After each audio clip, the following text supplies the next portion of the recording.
అండి నమస్తే సార్. ఈ మధ్య పేదల పథకాలు ఇవ్వద్దంటూ ఏసీకి టీడీపీ ఫిర్యాదు చేశారు. మీరేమంటారు? సార్ ఎప్పుడు కూడా చంద్రబాబు నాయుడు అనేవాడు పేద ప్రజలను ఎప్పుడు తొక్కడానికే చూశాడు. ప్రతి విషయంలోనూ కూడా పేద ప్రజలను అణిచేసి ఈరోజు తెలుగుదేశం పార్టీ కార్యకర్తలు, తెలుగుదేశం పార్టీ నాయకుల్ని ఎదిగేలా చేశారు తప్ప పేద ప్రజలు ఎప్పుడు చూడలేదు. పేద ప్రజల గురించి ఒక పట్టించుకోవడం జగన్మోహన్ రెడ్డి ప్రభుత్వమే. మీకు ఏ పథకాలైనా సంక్షేమ పథకాల నాయకులతో సంబంధం లేకుండా, పార్టీతో సంబంధం లేకుండా, కులాల మతాలకు అతీతంగా ఒక జగన్మోహన్ రెడ్డి గారు ఇవ్వగలరు. అదే చంద్రబాబు నాయుడు అయితే ఎవరినైనా సరే పేద ప్రజలు తొక్కి వాళ్ళ నాయకులకి కట్టబెడతారు. దాని నిదర్శనం జన్మభూమి కమిటీల ద్వారా ఎన్ని మంది పేద ప్రజలు ఎంత దారుణంగా నరకం చూపించాడో మీరు అందరూ చూశారు.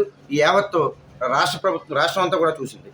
అలాగే జగన్మోహన్ రెడ్డి చేసిన సంక్షేమ పాలన రేపు మాకు ఇక్కడ నర్సీపట్నం కాన్స్టిట్యున్సీలో పెట్ల ఉమాశంకర్ గణేష్ గారికి అయితే రాష్ట్రం మొత్తం కూడా జగన్మోహన్ రెడ్డికి అయితే పేద ప్రజలు మొత్తం కూడా ఆయనకి మళ్ళీ పట్టం కట్టడానికి 2024లో అత్యధిక మెజార్టీతో 150 సీట్ల పైన మెజార్టీతో నర్సీపట్నం నియోజకవర్గం 30,000 ఓట్ల మెజార్టీతో గెలిపించడానికి ఈ రాష్ట్ర ప్రభుత్వం కానీ నర్సీపట్నం ప్రజలు కానీ సిద్ధంగా ఉన్నారు.